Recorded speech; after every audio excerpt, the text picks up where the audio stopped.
Well, Juneteenth is a federal holiday now that commemorates the end of slavery in Texas on June 19th, 1865. That's the day that Major General Gordon Granger issued General Order Number 3, which effectively abolished slavery in Texas and declared that African Americans stood in a relation of absolute equality with all their fellow citizens in the country. For a lot of people, this is the effective end of slavery in the United States. And so today we celebrate this as the end of slavery. We also celebrate this date as kind of an acknowledgement of all the sacrifices that were made to ensure that abolition happened, as well as kind of a recognition of all of those who suffered and lived and died in slavery, and everything that's happened ever since to ensure that equality was always something that was possible for African Americans even today. For me, at an individual level, it represents equity, it represents tradition and heritage. It's a day that reminds me as an African American that we are a resilient people that have been through so much in this country, but have endured and contributed and still been a part of the American story, despite and in spite of everything. So it's a day that back in 1865 would witness tremendous joy and celebrations and parties and the like among the formerly enslaved population. And it's a day that we have sort of continued to celebrate for the past 170 or so years. So for me, I've always celebrated or acknowledged and known about Juneteenth. It's sort of the pregame for Independence Day, if you will. And it's a moment of reflection, again, of the history of African Americans in America. And I recognize that I stand on the shoulders of countless people whose names I will never know. And it's a time to reflect and thank them for their sacrifices to provide opportunities that I'm taking advantage of, and a reminder that I am obligated to provide opportunities for those who will come after me. So one, it reminds me of the sort of valiant struggles and sacrifices of my own ancestors in this country, who fought in the Civil War on the side of the Union, who fought for their own freedom. So it reminds me of their struggles. It reminds me of the fact that freedom is something that you always have to fight for, right? It's not something that you're going to get if you just kind of rest on your laurels. So it's a powerful reminder of the fact that we have to kind of continue to fight for justice and equality in our society. Juneteenth for me is a date of, it's a reminder to be grateful. I think about all of the rights and privileges just on a day-to-day basis that I get to enjoy that even a few decades ago, someone who looked like me wouldn't even have considered possible, much less 100 years ago or before slavery ended. Also, as a father of 3 young African American children, it provides me with an opportunity to talk with my own kids about African American history, about our culture, and to share those stories of not only struggles, but triumphs with them.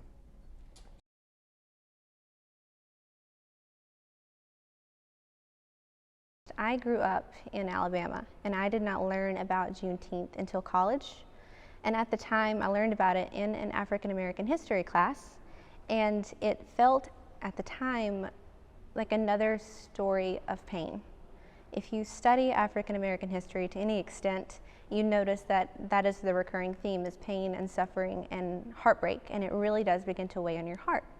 And it took me a long time to realize that Juneteenth in particular is actually not just a reminder of slavery, but it's a story of victory. I first learned about Juneteenth when I was finishing up my doctorate at UNC-Chapel Hill in 2010.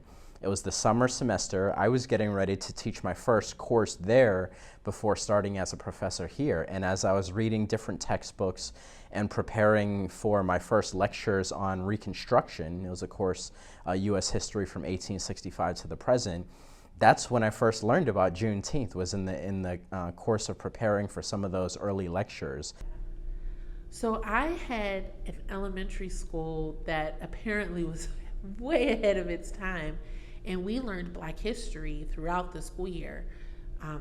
I can remember Garrett Morgan and Marian Anderson and Thurgood Marshall being posters in my third grade classroom, where we incorporated their stories into pretty much everything we did. Two things really stand out that I didn't quite know when I first learned about Juneteenth. One is the critical significance of African American religious institutions and religious leaders in hosting, in funding, in perpetuating Juneteenth celebrations in the 19th and throughout the 20th century. And the AME Church in particular really took the lead in that regard.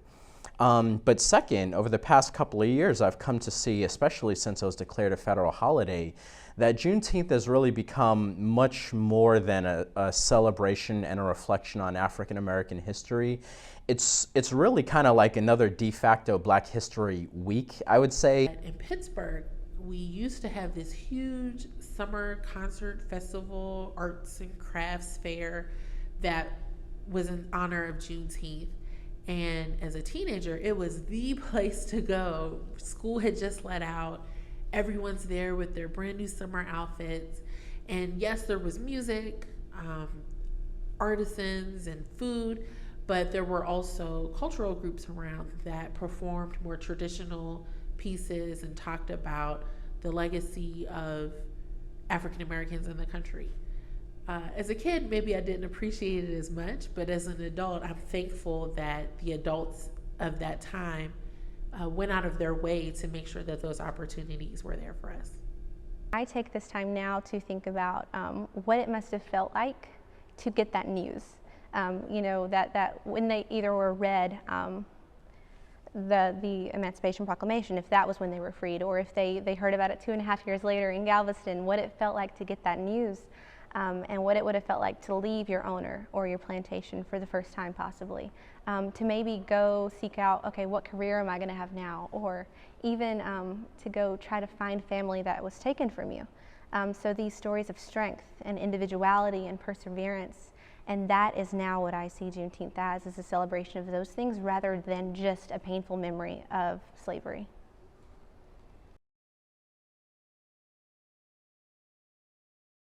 Oh, it is incredibly relevant. We live in a society that thinks that everything historic is old and boring and doesn't relate to us in 2023, 2024, or beyond. And the reality is that people in our past are still impacting and influencing the things that we do today. And holidays like Juneteenth, like Independence Day, like Memorial Day, are all moments to reflect on the actions of those that came before us and how we can make sure that we make better decisions and better choices for the people that will come after us. So it's a way, I'm biased, I work at a history museum, but a way to remind people that history impacts and influences us daily, whether or not you want to admit or accept it.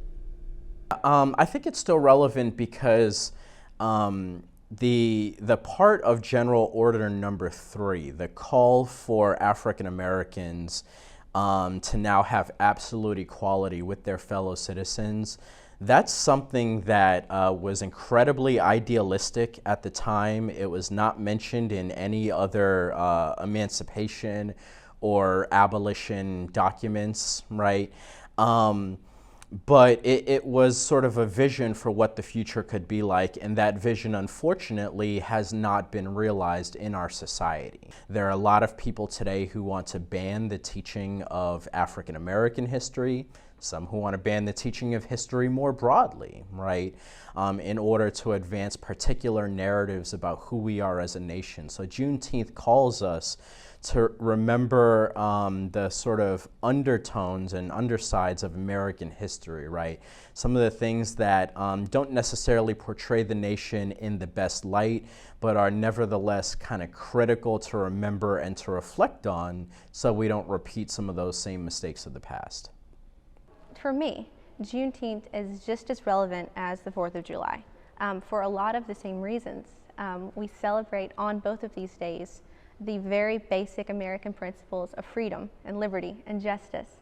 And so we are celebrating both of these as reminders to commemorate those who fought and died for these rights.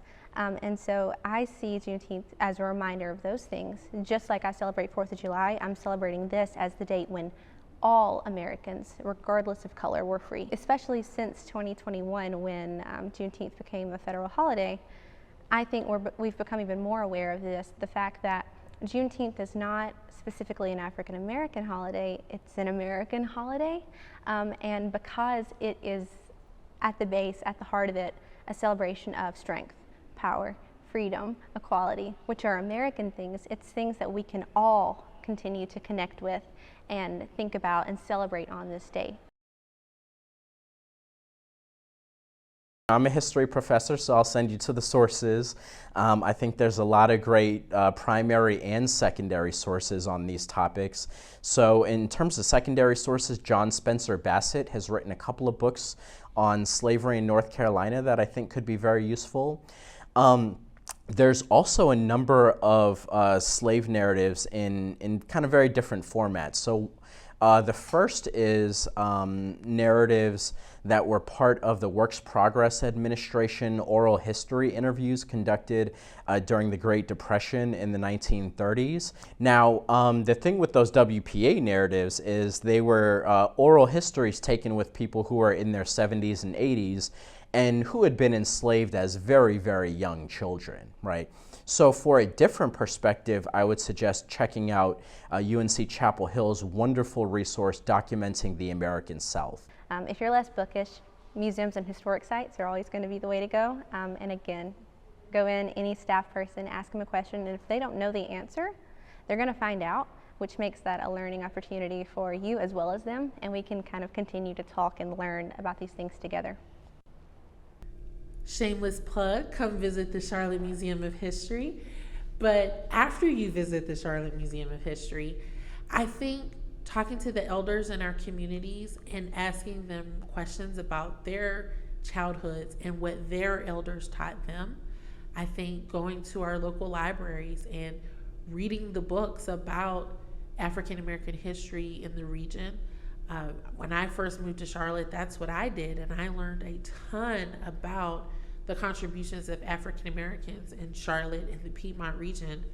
And I think engaging with our cultural organizations, including Charlotte Museum of History, and seeing what programming they're offering, and if they aren't offering programming that you feel connects with your heritage and with your culture, holding them accountable to provide that opportunity to be seen and represented.